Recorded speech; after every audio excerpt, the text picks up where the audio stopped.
Hello and hi, everybody. Welcome to X Reads Podcast live chats. Today we're going to be talking with Nerd Alert Cosplay. He's an incredible cosplayer, big X-Men mega fan, and really excited to have him here where we connect with big mutant fans, big fans of the X-Men here on our live chats on Instagram. Thank you so much for tuning in, everybody. We'll let a few people in. I see Nerd Alert is already in the chat. Welcome. I'm going to pull you on screen in just a second. Hey, welcome on in, everybody. Inferno Magic. Hey. Crack Owens. Love your channel, Crack Owens. Love the stuff that you guys post. Yeah, so anyways, really excited to be talking with Nerd Alert and all of the incredible stuff that he does in cosplay, but as well as his awesome collection, which he's going to show us. In just a second. Let me pull him on screen. I'm going to patch him in right.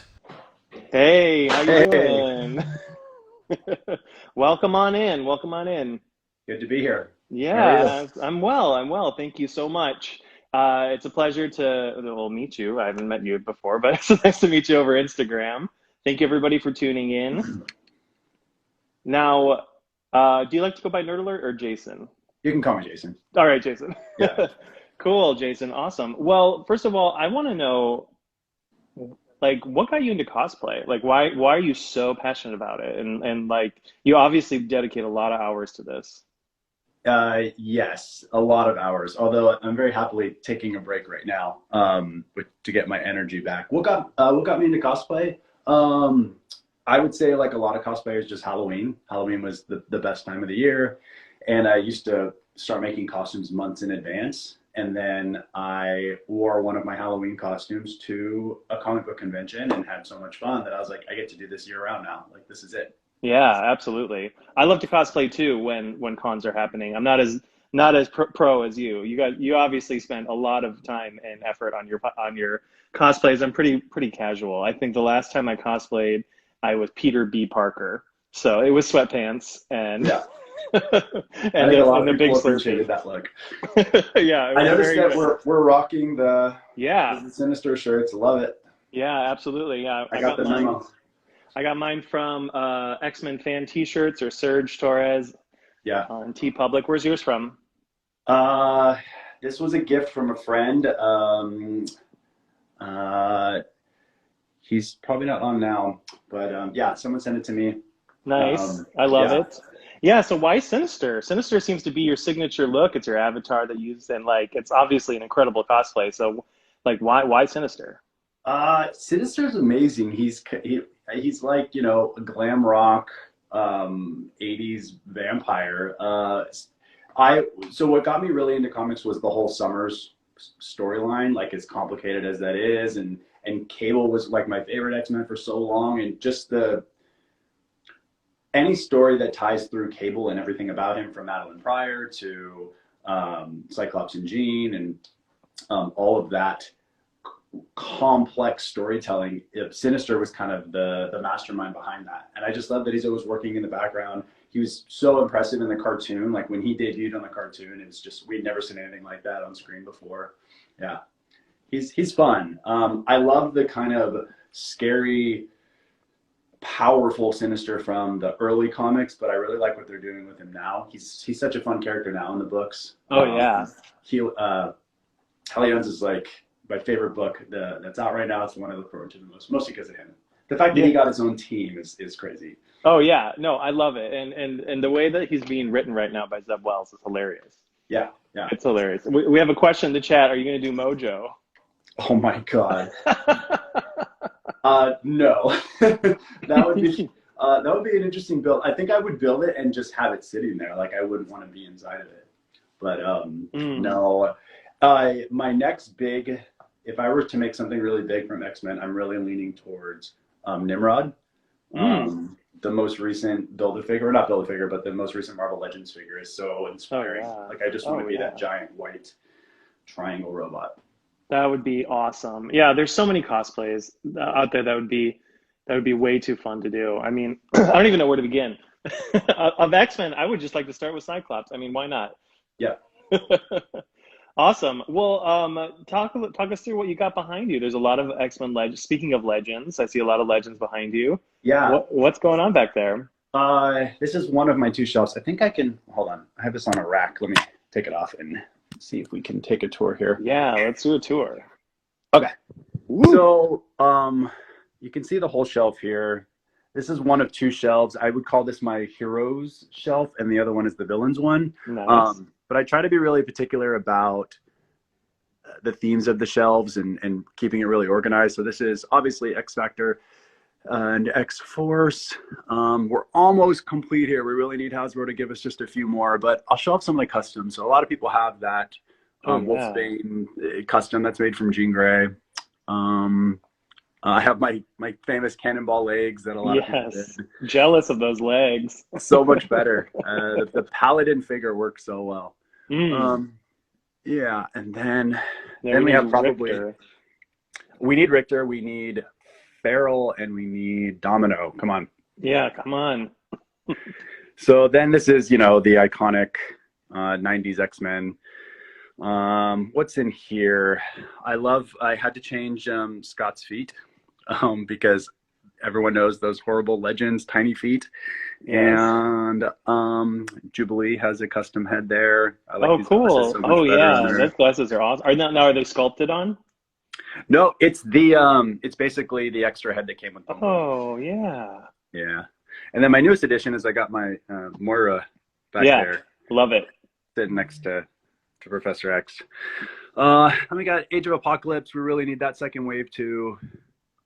Here's a lot of people notice that one. Oh yeah, I love him. Big Daddy over there. Yeah. I really want that as a Build-A-Figure. And then my favorite story of most recent time, The Uncanny X-Force by Rick Remender, excuse me. And one of my favorite customs there is that Archangel. That's awesome. That's a cosplay I really want to make too. Oh yeah. Oh, that would be so cool. And then this would be like classic. It's still shaping up as a shelf, but that's my classic X-Men. And then my modern stuff at the bottom there, which again, still kind of building up. Everyone knows that the bottom shelves are the ones of the teams that you're not so keen on. And then I have this, which started last year. This is my Weapon X or Wolverine shelf. Mm-hmm. I built this custom tank, and it's got like a little light in there. Incredible. Hard to see right now, but yeah. Alpha Flight mostly on the right, and then most of his main villains on the left. I really, really want our. We need to get our Lady Deathstrike. Yes. Oh, I can't wait for her to arrive. Yeah.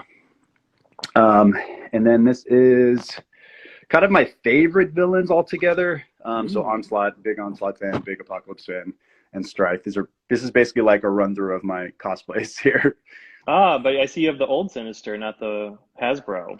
It is actually the new Sinister with the old head. Oh, got it. Yes, of course, I see. And then I have the other head down below. And then one of my favorite customs too is this Madeline. Yeah. One of the best characters. So poorly written, unfortunately. Powers of X is on the line. I saw he had a great interview with Zeb Wells, and I was listening to it the other night, and he's really sad that what he had to do to her in the comments right now. I hope she comes back. I think she will. I think that she's going to be a pivotal character in the whatever they're doing with clones, why they can't resurrect clones and whatnot. We've got a request, by the way, of you to cosplay Goblin Queen. Or maybe even Goblin Prince. The Havoc Goblin. Challenge accepted. Let's see. Maybe for Dragon Con. That would be a good costume for Dragon Con. Yeah. So then here's more of my classic villains. A couple customs here. I love my acolytes. Oh yeah. And we need a few more in there. Yes. Yes. So cool. Yes. And then. You got your Hellfire Club early. I got my Hellfire Club and the Goons, and I finished off the 4 because Jason Wingard, Mastermind, got a custom figure, and then I made this custom Leland out of a Doc Ock. Got that different body frame, yeah. Oh, and then I made a custom. Excuse me, what is her name? Celine. Thank you, Celine, with the extra head. Yeah, Incredible. so then here's kind of my There he tribute is. to, yeah, I gave him a throne. I have an unmasked Strife, Cyclops over there, and then a little Cable in the tube. So this is like retelling that story. Love that. And then this, hopefully, will eventually, this last shelf down here will be a tribute to Dark Phoenix, but it's just kind of shaping up. Yeah, we need some Starjammers ASAP. Oh, we definitely need some Starjammers, yeah. Yeah. That is so cool. And then here's my statue.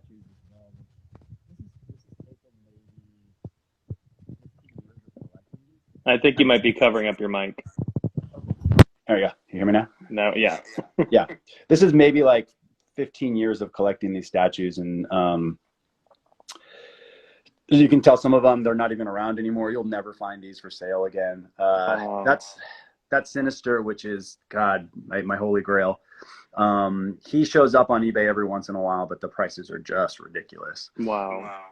But I love him. So again, got to retell that summer story here again. And then it's kind of a mix. I have some Kotobukiya, which I think they do some really good Danger Room stuff. I think those two are Koto. And then just mixing stuff in. Like, I really like that Jubilee cover. This is a Marvel Select? Diamond Select, excuse me. Diamond Select. And then there's a bunch of Bowen designs too, which I'm really sad he's not making statues anymore. Now, which statue do you want that you haven't gotten yet? I stopped collecting statues because I think I finally got them all. I would love this scale Jubilee. They haven't really made a great Jubilee. I would love for a Danger Room Sessions of Jubilee. Mm-hmm. Yeah, they only have this Diamond Select, which I have down here, which isn't as cool because she's plastic. Yeah. I own that. I love it. It's not out on display right now, but I thought it was a good, because she's smaller, it kind of works. The scale's a little bit out. Mm-hmm. Yeah. Let's switch around here. Yeah. The statues just take up so much room. So keeping them limited and kind of maybe cutting that off a little bit. Yeah. Now I can see you're a big Jubilee fan. I can see. Oh yeah, this is just her dedication corner because of the arcade cabinet. So yeah, I've got the Kotobukiya and a couple, the Eagle Moss and her Build-A-Figure. And I've got an animation cell from the animated series. And oh yeah, that's awesome. You don't see too many like Jubilee stands. There needs to be more. Yeah, she's less and less exciting to me in comics, but I'll always have a fondness of her from the 90s because I thought she just was so fun. Yeah, yeah. Her being that kind of entry point character. Mm-hmm, absolutely, yeah, especially because of the animated series. Mm-hmm. God, I'm so jealous of your arcade. I want that. Oh yeah, well, I really want the X-Men one. This was the Marvel Superheroes one that they released a couple of years ago, but they're going to release the 4-player Konami one. Oh. So that will be available pretty soon. That's not up for pre-order yet. And then they released the X-Men versus Street Fighter, but I missed the pre-order, so it's hard to find. Wow. Another question. How do you feel about Vampire Jubilee? Or is that a question for me? Maybe for you, yeah. Honestly, I didn't care for Vampire Jubilee. I mean, she was cool. An interesting development of her character. I don't think she should have been depowered to begin with, but like I said, my fondness is of that era, the late 80s, early 90s Jubilee. So once we get past Generation X, I get a little wobbly with her because where they took her, I'm like, Now she's kind of a mom. She went from like the cool teen to being like a responsible mom. It throws me off a bit. Yeah, well, and I like the development of her becoming a mom, but I feel like moms, at least the moms that I know, like my sister has twins, and they don't want to be with their kid at all times. They get babysitters, and they go off and they do their own thing. They have their mommy time, and I feel like Jubilee never gets away from that. I feel like the writers are just keeping her in that stasis. Yeah, I mean, I'm not super invested in is it Excalibur story right now? Yeah, we'll see. It's had great moments during House of or X of Swords, but I think it don't really know where it's going anymore. Yeah. Yeah. Now you recently moved to Los Angeles. How do you like it?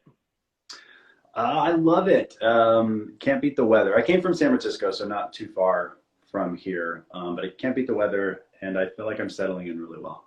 Good. Yeah. That's awesome. Yeah. Well, excited to have you in our town. Chris and I, we live in LA as well, where we host our podcast. But yeah, so hopefully we all get to run into each other at a con once we're all out of our houses. I know the end is in sight. I love that. I'm probably most looking forward to Dragon Con, and since it happens at the end of the year and it's in a state that may be opening up sooner than most, I think we may have a Dragon Con this year. We'll see. Another question: what's your favorite comic book shop in LA? I assume that's for me, but do you have a comic tell book? me. I need to know. Well, so my favorite one, which closed, was Meltdown on Sunset. That was my absolute favorite. So anybody in the chat that knows Meltdown, give a holler. Throw some hearts there, because that was the coolest one. They had amazing toys, comics, and they had an art gallery in the back. Had really great events. So I go to DJ's Universal Comics to get my comics, which is in Studio City. Golden Apple, of course, is still around. Golden Apple is a classic. Powers of X-Men says both of you. So he's wondering what your favorite shop might be. I'll tell you, I don't have a comic shop yet. I'm looking for one. I went to one in North Hollywood, and it was closed the day I went, and I should have checked beforehand. But I'll tell you what I'm really looking forward to is someone making the trip out with me to go to Frankensons now that I'm finally here. I will wait in line all day at Frankensons to go tour that toy store. What Frankincense? I don't think I'm familiar with it. The Frankensons is like 45 minutes east, and it's just a giant warehouse of collectibles and comics and toys, stuff that you probably won't find much else. It's almost like being on the convention floor at San Diego. Ooh, is it a museum or is it a store? It's a store, but they call it a museum just because there's just so much stuff on display all the time. And supposedly there's a long line every Saturday and Sunday, so you kind of have to build your day around it to get there early and wait. And make a day out of it. But I'm really excited to do that. I am ready. Someone says Frankensons is awesome. So okay. Awesome. Yes. I'm ready to go. Rufy O'Connor. Yes, he lives in LA. Frankensons road trip. It's gonna be good. Mm-hmm. Let's do it. The question is: do you like to do multiple cosplays on a con weekend, or do you just stick with one character? Multiple for sure. I usually bring one. I used to love to debut one thing that's new, and then bring like an old favorite or something that was easier to wear for like a second day. So you debut your big thing on a Saturday, first time anyone's ever seen it, and then on like a Sunday you wear something that's a little more easy on the legs and feet and you walk around in. Yeah, absolutely. I would love to see a good Fitzroy cosplay. Oh yeah. I mean, with or without his crystal. Right. Armor. Well, maybe both. Maybe crystal armor's day one, and then you could just be free of it for the day two. That's very cool. Yeah. Yeah. So where do you build up all this stuff? Do you just make a space in your place to do that, or do you have like a workshop, or how do you build all this stuff out? So this is kind of the sad answer. I used to live in a studio apartment by myself. I'm not a chef. I don't cook, so I transformed my kitchen counter into a workspace, and a little problematic when I really did need to actually cook something. And then my parents lived within a few miles, so I used to use their backyard and their garage for painting and sanding and all like the real crazy stuff. Since I've moved, I now have a roommate who's like my best friend in the world. I don't know if he's going to appreciate the fumes and the dust and the mess that comes along with building. So I have to figure that out. And I don't have a place to paint anymore because I don't think the landlords here are going to let us like spray paint on our balcony. Oh, right. I'll figure it out. I have time to figure it out, which is great. I need to find a maker space or a friend who can lend a garage. So yeah. There's got to be something downtown artist like district shareable space that exists. Right. So the answer there, I think, is my next build is probably going to be something small. Not a 10-foot Megazord robot this time, but something that probably has smaller foam pieces that I can kind of build up something. Yeah. Now, what's a legend that you really want? What's a Marvel legend that's on your wish list? Number one, that's been number one for, I would say, at least 5 years, and it will never leave the number one spot, and that is Spiral. We need a really great Spiral Marvel Legends figure. I don't care if it's a Build-A-Figure. I don't care if it's a HasLab exclusive. Give me Spiral. Yeah, absolutely. She's in this game. I know she's so amazing in that game. There she is. I remember when we played that game, and I was like, "Who is this strange woman?" Because I did, she wasn't super popular in the comics. Right. But yeah. Spiral's number one, and number two is Deathbird. From Deathbird. Oh, it'd be so cool. Yeah. And if it looked just like that Jubilee card, that would be so iconic. So those are my two top ones. Those are two really good ones. Yeah. Wow. Yeah. I mean, I have the old Spiral, but yeah, of course, an updated Spiral would be amazing. Yeah. Yeah. Deathbird's so cool. I would also love an official Lilandra. I know we kind of Frankenstein them all up, but right. I love Lilandra. Yeah, a real Lilandra would be great. And then of course there's some that like they're not top of my list, but we just need them to finish off. So it's I think we were mentioning before, Feral and Wolfsbane, and then we just need to finish that team off, and then Richter and Domino. And Siren. I feel like we need Siren as well. Sure. She joined a little bit later, but we definitely need Siren. I know someone's going to say Banshee and Shadowcat. We need old school Shadowcat, which I think we're going to get now. Well, we'll get the Excalibur box set for San Diego Comic-Con. I'm pretty positive, and it'll have the Shadowcat in there. So, and we'll get the Rachel that everybody's wanted for a while. And someone's asking, how did you start working with foam? Foam is just the easiest medium. I don't know how I started. I think I found a YouTube video a long time ago of someone like heating up foam and using it for armor, and I tried it and I just got hooked on it. And there's a lot of 3D printers now and people that cast things, and I think the foam you can do everything you want with without it getting too complicated. So I love that material. That's awesome. Yeah, well, and also not as heavy as some of the 3D printed plastics. Right. I see a lot of horror stories with 3D printing, like a 40-hour build just stops or messes up halfway through. Yeah, no thanks. Yeah. I have a neighbor with a 3D printer, and he's like, I got it because I thought it'd be cool. And he's like, if you want to buy it from me, please do. They're very trendy. Like you get it and you're like, I don't know what I'm going to do with this. Yeah. Well, awesome. Well, I just want to thank you so much for taking the time for this quick Q&A. Thank you everybody for tuning in. Yeah. Love the tour of all those shelves, all those collectibles. Jealous of all of the figures and the statues. Thank you. Yeah, absolutely. So everybody go follow Nerd Alert Cosplay on Instagram. Are you anywhere else in any other channels? No. I have a Facebook. I don't keep it up to date as much, but I have a secondary Instagram account that's like a personal non-cosplay related things. It's linked in the bio. So if you want to follow my personal life as well, my non-nerd life. Yeah. Awesome. Cool. Great. All right. Well, awesome. Take care. I'll sign you off and enjoy your weekend. All right. Bye. All right. Bye.